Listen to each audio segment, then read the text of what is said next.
కల్తీకల్లు వద్దు, ఆరోగ్యం వద్దు, కల్తీకల్లు వద్దు, ఆరోగ్యం వద్దు, కల్తీకల్లు వద్దు, ఆరోగ్యం వద్దు, కల్తీకల్లు వద్దు, ఆరోగ్యం వద్దు, కల్తీకల్లు వద్దు, ఆరోగ్యం వద్దు.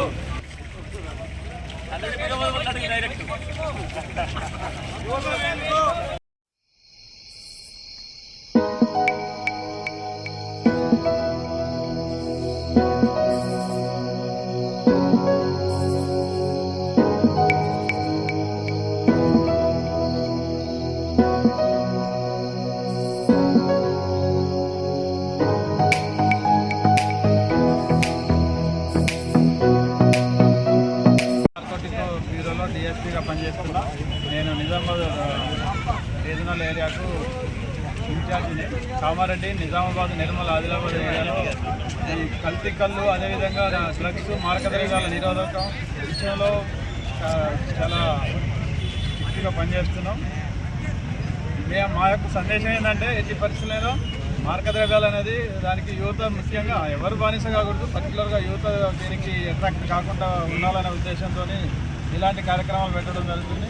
లాస్ట్ మంత్ 7-8 తారీఖులలో మన కామారెడ్డి జిల్లా నక్సల్లాబాద్ గాంధారి మండలంలో కల్తీ కళ్ళు తాగి 83 మంది హాస్పిటల్ చేరడం జరిగింది. వాళ్ళకి చాలా సీరియస్ ఉండే, డాక్టర్లు ఇమీడియట్గా స్పందించి ట్రీట్మెంట్ ఇవ్వడం వల్ల ఎలాంటి ప్రాణాపాయం లేకుండా బయటపడ్డారు.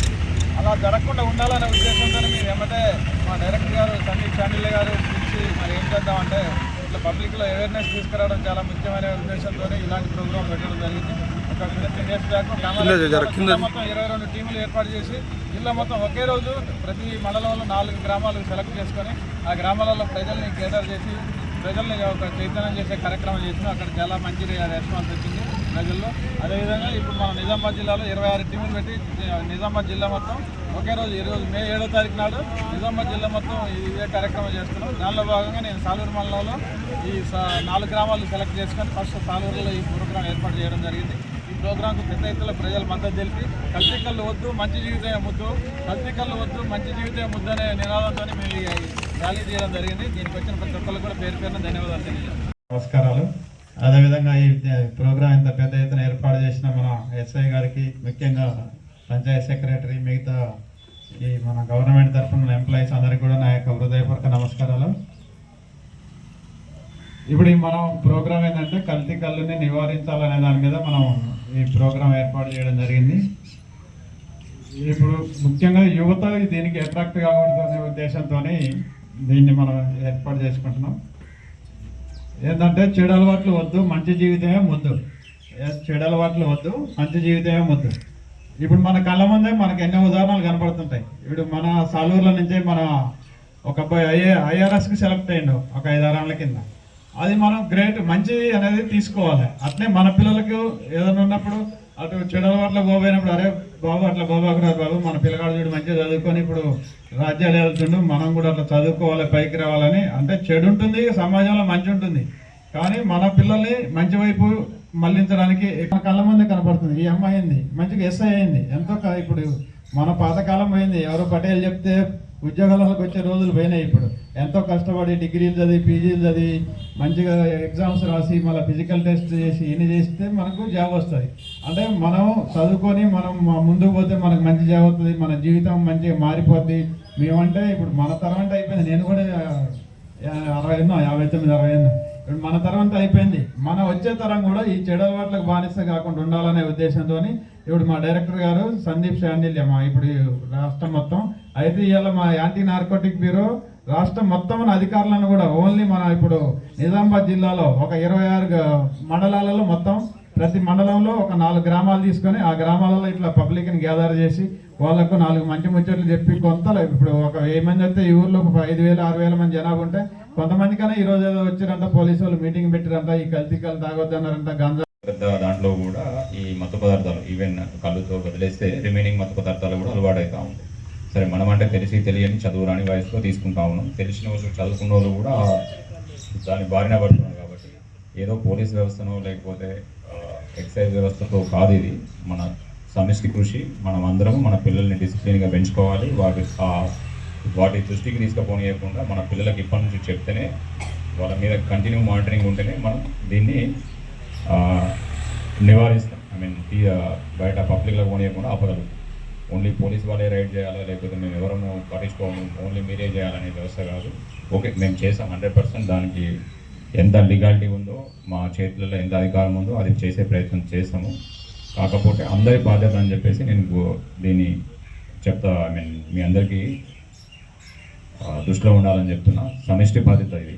ఈ వ్యవస్థని నాశనం చేస్తున్నది ఈ మత్తు పదార్థాలు. కాబట్టి మనం అందరం సమిష్టిగా పోరాడితేనే, అంతకుముందు దురాచారాలు ఉండేవి, బాల్య వివాహాలు కానీ ఇంకేదన్నా కానీ, అవన్నీ సమిష్టిగా పోరాడితేనే వస్తాయి. ఏది కూడా, ఏ దురాచారాన్ని కూడా సింగిల్గా ఒక్కళ్ళు ఫైట్ చేసే కాదు, అందరూ ఫైట్ చేయాలి, అందరూ సపోర్ట్ చేయాలని చెప్పేసి ఉద్దేశంతో ఈ సమావేశానికి ముఖ్య అతిథిగా వచ్చిన సోమనాథం సార్ మనకు హైదరాబాద్ నార్కోటిక్ బ్యూరో, హైదరాబాద్లో ఒక సపరేట్ కార్యాలయం ఉంటుంది, దీని మీద వర్క్ చేస్తున్నారు. Additional DG rank officer sir అక్కడ దానికి లీడ్ చేస్తూ ఉన్నాడు. ఆ సార్ సమక్షంలో చాలా వందల పోలీసు వాళ్ళు, వందల పోలీస్ ఆఫీసర్స్ అంతా కూడా దానిలో భాగమై ఈ దురాచారాలన్నింటినీ రూపుమాపడానికి ప్రయత్నం చేస్తున్నాం మా వంతుగా. దానిలో భాగంగా సార్ ఈరోజు మన సాలూర గ్రామానికి మీ అందరికీ వివరించడానికి వచ్చారు. ఆ సార్ని మాట్లాడాల్సిందే కోరుతున్నాం. మళ్ళీ దొరికింది. ఇప్పుడు మన బైక్ పోయింది ఒకటి. అట్లా ఎన్నో రకాలుగా పోతున్నాయి. ఎందుకంటే వాళ్ళ జల్సాలకు అలవాటు పడుతున్నారు పిల్లలు అని పని లేని వాళ్ళు జల్సాలకు. ఎవడో మనోళ్ళు మంచిగా ఉంటారు, వేడు కూడా వచ్చి అలవాటు చేస్తున్నాడు. అట్లా అందుకోసం అలవాటు పడద్దు, మనం అట్లా పోవద్దు. అంటే మనం ఎప్పుడు పిల్లలను కానీ మన చుట్టుపక్కల బంధువులు కానీ మనం గమనిస్తూ ఉండాలి, ఎవరేం చేస్తున్నారు, అది ఏంది ఇట్లా కాదనేసి అని. కాబట్టి అది ఎందుకంటే చాలా చెత్త దారి తీస్తుంది. కావున ఈ దొంగతనాలు ఇవన్నీ జల్సాలకు అలవాటు పడి అవన్నీ చేస్తున్నారు. ఎందుకంటే వాళ్ళు అమ్మేస్తారు, ఆ డబ్బులు వస్తే మళ్ళీ జల్సాలకు అలవాటు పడతారు. కాబట్టి అట్లాంటి దానికి పోకుండా మళ్ళీ అట్లా ఇరుకుతే ఇంకా పేరు వస్తే కూడా నాన్ బెయిలబుల్ కేసులు ఉంటాయి. ఈరోజు బాగా స్ట్రిక్ట్గా వ్యవహరిస్తుంది ప్రభుత్వం, నాన్ బెయిలబుల్ కేసులు ఉన్నాయి. కాబట్టి మనం దానికి పోకుండా మనం అందరం జాగ్రత్త పడుతూ ముందుకెళ్తూ, మరి ఏ ఇబ్బంది అయినా, ఏ సమస్య ఉన్నా మనం వెంటనే సార్ గారికి, మచ్చిందర్ సార్ గారికి ఫోన్ చేయడం కానీ, మరి టౌన్కు 100 కాల్ ఉంటుంది, 100 కాల్కి ఫోన్ చేయడం, చెప్పడం కానీ మన బాధ్యత. ఎందుకంటే మనం బాగుంటేనే అంత బాగుంటారు. ఎందుకంటే మనకు ఎప్పుడు ఎక్కడంటే మనకి విలేజ్లలో మనం బాగుండాలని కోరుకునేది మన పోలీసు వాళ్ళు. మన దేశం కోసం ఏదైతే మిలిటరీ వాళ్ళు అక్కడ దేశం కోసం పోరాడతారో, ఇక్కడ పోలీసు వాళ్ళు మన కోసం, మన మంచి చెడు కోసం వాళ్ళు ఎప్పుడు పొద్దున్న రాత్రి తేడా లేకుండా మన కోసం వాళ్ళు ఇక్కడ ఉంటారు. కావున వాళ్ళు ఏదున్నా సమస్య ఉన్నా, మనకి ఏ ఇబ్బంది ఉన్నా కానీ, ఏ సమస్య ఉన్నా వెంటనే 100 డైల్ కానీ చేసి సార్ కానీ ఫోన్ చేసి మనం చెప్పాల్సిన బాధ్యత మనది. వాళ్ళకి ఎట్లాంటి చెడు అవకాశాలు ఉన్నా కానీ మనము దాన్ని పోకుండా మనం నివారించేటట్టు మన పిల్లలను కూడా, మన పక్కన వాళ్ళకు కూడా చెప్పే బాధ్యత మనది. కాబట్టి మీరందరూ దీన్ని పాటిస్తూ, కాబట్టి ఆఫీసర్లు కూడా చెట్టు నరికేస్తే మంచిదని మేము అనుకున్నట్టాము. ఎందుకంటే మత్తు పదార్థాల మీద ఎకరాలు కొట్టున్నాడు, తాగినోడు ఎకరాలు అమ్మటాడు.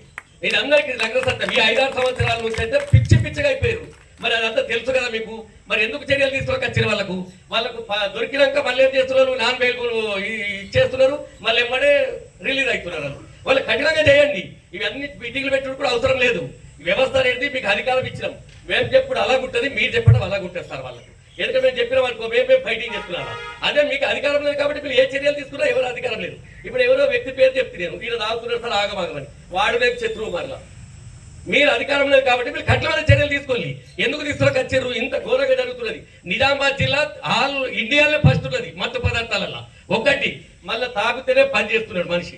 మా దగ్గర అయితే 10 మంది ఇళ్ళకి వచ్చారు. 10,000 మంది ఉన్న 10 మంది పని చేయడానికి ఇళ్ళకి వచ్చారు. ఎందుకు? తెల్లగలు చేయాలి. మళ్ళీ ఏమి లేదు. కొన్ని మట్టలు, కొన్ని అవి నడాటు ఉండొచ్చు, అది నగర సత్యం అందరికి తెలుసు, పేర్లు చెప్పడం అవసరం లేదు. ఎందుకంటే ఇవన్నీ చర్యలు తీసుకునే అధికారం మీకు ఉన్నది, మీకు ఇస్తున్నాము, దానికి సపోర్ట్ చేయం మేము, చేయాలి మీరు. ఇక వచ్చి మీరు చెప్పుల్లి, మీరు ఆడలాడ అటిదని చెప్పుల్లి, ఈడలాడాలి ఓడి చెప్పిండ్రా, పలాని మనిషి చెప్పాడు, ఆడిగినాకు కూర్చురాట. మీరు చేయండి, కఠినంగా చేయలేదు. పెద్ద మనుషులు వచ్చిన చూసేయగలరు. వైపు పోవాలి, చదువుకోమని చెప్పిరంటని మళ్ళీ మనం పోయినా కీడాడ కూర్చున్నప్పుడు ముచ్చట్లు పెట్టి ఒకళ్ళు కాబట్టి ఒకళ్ళు మారుతారనే ఉద్దేశంతో ఇంత దూరం వచ్చి మేము చెప్పడం జరుగుతుంది. దీన్ని మీరు పాజిటివ్గా తీసుకోవాలి. ఉన్నది ఇప్పుడు మంచి ఉంటుంది, చెడు ఉంటుంది. ఇప్పుడు గవర్నమెంట్ అన్నాక అన్నీ చేస్తారు వాళ్ళే, కానీ మనం ఈ మంచి చెప్పమని మనం పంపించారు. కాబట్టి ఇప్పుడు చూడండి, మేము పలానా జరుగుతుందంటే ఏ జవాబాయి వాణి మన ఫ్రెండ్స్ ఒక 10-20 మందిని పిలుచుకొచ్చి ఆ కార్యక్రమం సార్లు ఉంటే వాళ్ళు పోయిందాక మనం ఉండే వాతావరణం ఉండే. ఇప్పుడు ఆ వాతావరణం అంతా పోయి వాళ్ళు సెల్ కతుక్కోవడం, లేకుంటే ఏదైతే అది ఒకటని కాదు అన్నిటికీ చెడు అలవాట్లకు ఇదవుతుంది కాబట్టి అది చెప్పడానికి వచ్చినాం. రెండవది ముఖ్యంగా ఈ కల్తీ కళ్ళు వల్ల మా డైరెక్టర్ సార్ కానీ మొత్తం స్టడీ చేసిన దాంట్లో తెలిసింది ఏంటంటే ఈ గర్భిణీ స్త్రీలు ఈ కళ్ళు తాగితే ఏదో మనం నార్మల్ డెలివరీ అయిద్దని ఒక ప్రచారం జరుగుతుందంట. అది మాత్రం పూర్తిగా తప్పు. గర్భిణీ స్త్రీలు ఇలాంటి కల్తీ కళ్ళు తాగితే పుట్టే పిల్లలు మైండ్ తక్కువతోని లేకుంటే తలకాయ తక్కువ మొత్తం అవయవాలు కూడా సరిగా పనిచేయకుండా పుడుతుడు అనేది మన పరిశోధనలలో తేలింది. అందుకని ఏదైనా అపోహ ఉంటే మన గర్భిణీ స్త్రీలు ఈ కళ్ళు తాగితే మన నార్మల్ డెలివరీ అయింది అనే ఒక అపోహ ప్రచారంలో ఉందంట పల్లెటూర్లలో. అది మాత్రం 100% తప్పది. ఏదైనా కానీ పొట్లప్పుడు అది దాని లిమిట్ తెలియకుండా డాక్టర్లు అందరూ ఒక కనీసం 2-3 రోజులు అక్కడ ఉండి కనీసం మళ్ళీ ఇది ఎట్టుంటుంది మనం ఇది కొట్టేది మనం పిల్లల్ని ఏం చేస్తాం బడిపోతే కొడతాం మళ్ళీ అరే మళ్ళీ ఏదో కోపాలు కొట్టినవని మనం సంధానించుకుంటాం. అట్నే ఉంది ఇప్పుడు వాళ్ళు మొన్న హాస్పిటలైజ్ అయితే మళ్ళీ అంతా డిఎంఎన్హెచ్ఓ కానీ 20-30 మంది డాక్టర్లు కలిసి వాళ్ళకి మళ్ళీ ప్రాణాపాయం లేకుండా మందులు ఇచ్చి ఇది చేయడం జరిగింది. ఇప్పుడు ఇది కూడా మేమేం చేయాలంటే స్లోగా తగ్గియమని చెప్తున్నాం ఈ మన ఈ సొసైటీలో వాళ్ళకు కూడా. ఎందుకంటే ఒకేసారి కంప్లీట్గా బంద్ చేసినా కూడా మళ్ళీ వాళ్ళకు విత్డ్రాయల్ సిమ్టమ్స్ వచ్చి మళ్ళీ మొన్న మేము బంద్ చేయించినాం నసరుల్లాబాద్లో. బంద్ చేయిస్తే మళ్ళీ కొన్ని ఊర్లలో మళ్ళీ మాకు కళ్ళు కావాలని ధర్నాలు చేసే పరిస్థితి వచ్చింది. అందుకని ఆ డోస్ అనేది స్లోగా తగ్గించి పూర్తిగా తీసేయమని చెప్తున్నాం. ఒకవేళ దీని మీద ఉపాధి ఇదే మాకు ఉపాధి మేమే బతకాలన్నప్పుడు ఒక ఊర్లో ఒకళ్ళకి రోడ్ల మట్టి కానీ లేకుంటే ఎక్కడ ప్లేస్ ఉంటే అక్కడ చెట్లు పెంచితే 4 years 5 years కానీ 10 years కానీ మంచిగా ఆ చెట్ల నుంచి కళ్ళు వస్తే అది అంత నీరా